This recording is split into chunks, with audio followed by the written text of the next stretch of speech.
welcome back to Wine and Chill, your home for all things millennial adulting, student loan, careers, fitness. I'm Stephanie, here to talk to you today about student loan interest.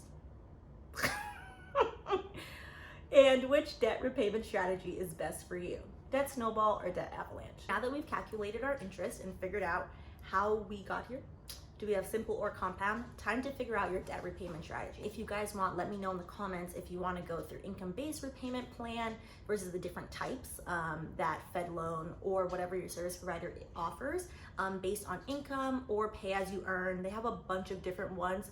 The nuances in them do affect how much you end up paying. Right now, if you have federal loans, remember you are at 0% interest, which is awesome. So the two main groups of repayment strategy are Debt Snowball and Debt Avalanche. Why it's winter references, I have no idea. I detest winter, as you see that I only wear tropical clothes. I am a Miami girl living in New York, so it is what it is. As you've seen from my videos, I'm doing Debt Snowball, where you pay the smallest loan amount to the largest. I started with, my first one was like $1,200. Outside of Sally Mae is technically the next largest one. I already explained why I've forgotten about her. We're going in order from smallest to largest. The idea with the Debt Snowball is that psychologically, if you get quick wins, you're more likely to stick with it. So the idea is you pay down 1,000, then you pay down 2,000, then whatever consecutive order that you have. That's how Debt Snowball works. I'm gonna speak to my experience and what I've seen a lot of people doing that have chosen Debt Snowball is if you do Debt Snowball and you also have a physical debt tracker, which I'm a huge fan of. You guys have seen mine on my fridge. It does just make you happy, to be honest. It makes you happy that you can see the progress, and you can see the progress rather quickly, especially if you're somebody who has like those small amount of loans, like $1,000, $2,000. Like I had a bunch, I think I had 8 or so $1,000 loans. So they were quick wins for me. Now I'm working on my big 6 from law school. The smallest of the big 6 being $20,000. The whole idea with Debt Snowball is that you do the quick wins and you have the energy and the will to keep going until you conquer the larger ones. Mathematically, however, the Debt Avalanche, which think of an avalanche, you start big, then it flows down, versus a snowball, you start small and then it gets big. You start with the highest interest student loan and then you work your way down. The highest interest student loan I have is actually Sally Mae at $6,000. So like not super big, but since I forget about her, I always say my highest interest loan is actually student loan 19, which is $61,000. Now, I don't have $61,000 to pay off in a month or 2 months. $61,000 is basically almost how much I pay in my student loans for the year, like projected. An entire year of me starting this journey, paying off one loan, I think, because I'm so over my student loans, yeah, I think I would have stuck to it. However, I don't think I would have been as motivated. And to be honest, I'm not like a fortune teller, so maybe I wouldn't have stuck to it. And that's the whole idea of why people do the Debt Snowball. It's this mindset of, oof, I have to work my way up to that big loan. Mathematically, so we've just done the interest, which is why you have to calculate your interest first. Mathematically, and taking this year aside, because this year we're at 0% interest and that student loan 19 is a federal loan. So it's at 0% interest, which is great for me. Mathematically, $4,000, $4,500 almost in interest accrues on that student loan every year. So I'm doing a 4-year repayment plan. If I push that student loan off all the way to year 4, that's $16,000. $16,000 it's accrued, technically. It's not gonna be that because A, I'm gonna refinance it, and B, this year it has no interest since March. So that's really helping me. But $16,000, obviously if you tell anybody, hey, you're gonna owe $16,000 more, the logical mathematical answer would be, oh, I should pay that off first. However, Debt Snowball is not about what's logical, it's about what's going to keep you going. Because unless you have a lot of money or your loans are small enough, your student loan journey is gonna take 2, 3, 4, 5 years. You wanna do something where you're not gonna burn out. I think I would have burnt out paying that one off first, because it would have been like, oh, why is 65% of my paycheck going towards this? And I'm not getting anything out of it. Versus, yes, it sounds silly out of context. Yeah, I pay off my little loans and I get my star, and you know, I'm not gonna lie, I feel good for the rest of the day. Like, okay, look, I did that. I'm getting there, I'm adulting. It's not so awful. So my advice, and I tell this to everyone, pick a strategy that works for you that you're gonna stick to.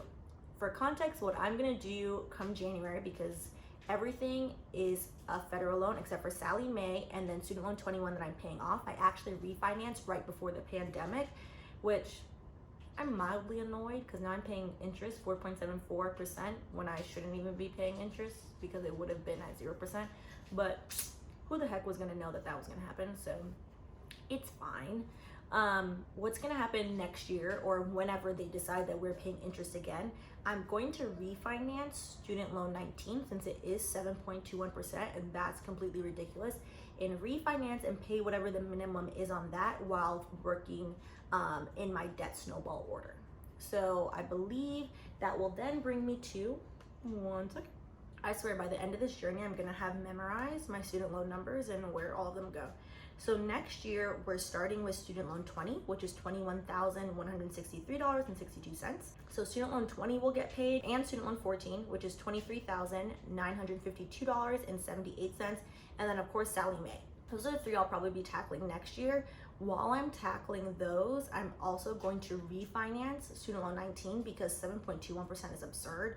I am going to refinance it as many times as possible until I get below 3%. So when you refinance your loans, you can refinance them as much as you want, which is kind of awesome. So of course, I don't want to be accruing the $4,400 every year until I'm ready in year 4 to pay that off. That's crazy. So I'm going to refinance that and then pay the minimum, and I'm only going to pay the minimum on that loan because I'm targeting my money because I want my quick wins. Well, these aren't going to be quick, but I want my wins and I want them now. And I know many of you probably listen to Dave Ramsey if you are trying to pay off your student loans. I really actually do enjoy his debt-free screen series on YouTube. It gives me motivation when I'm feeling low. You should pick a student loan repayment strategy that works for you, that you're going to stick with. It's irrelevant what is more logical. It is irrelevant the percentage of people doing Debt Snowball versus Debt Avalanche. All that matters is you, because at the end of the day, you are making the payments, you are the one stuck with the bill, and you are the one who will feel so much better when you reach debt freedom. So don't do Debt Snowball because I'm doing Debt Snowball, and don't do Debt Avalanche because your other favorite YouTuber is doing Debt Avalanche. Do what you know you will stick to. And along the way, I'm sure so I'm in month 7 of paying this off, and to be honest, I feel pretty happy about it so far. I feel like I am making progress. I did around month 4, before I started filming this, feel kind of low. It was like, okay, I'm paying it off. I still owe so much. Remember, I started with $304,000. Now I'm at $269,000. I won't get out of the 2s and into the 1s until mid to late next year.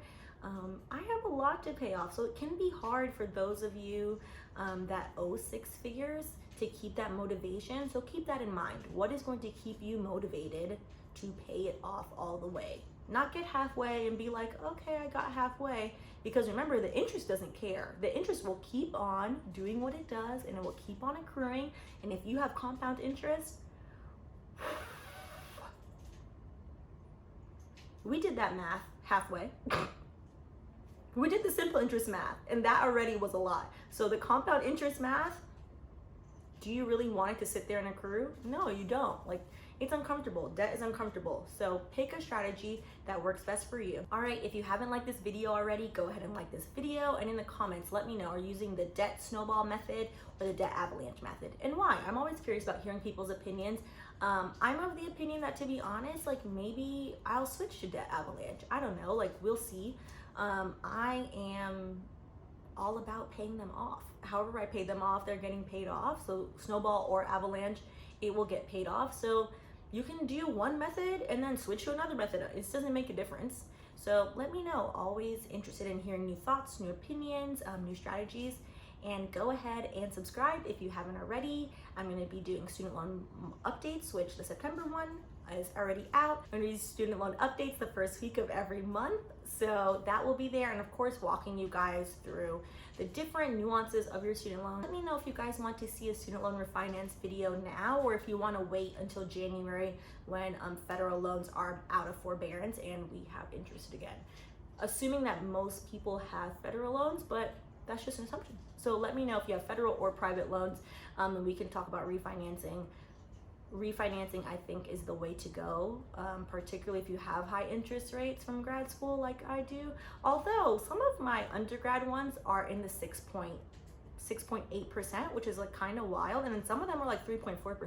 They're all paid off now, but I don't think there's any rhyme or reason as to what they assign you, the interest rate, to be honest. I feel like they just throw like a dart at a board, like, here you go, young millennial.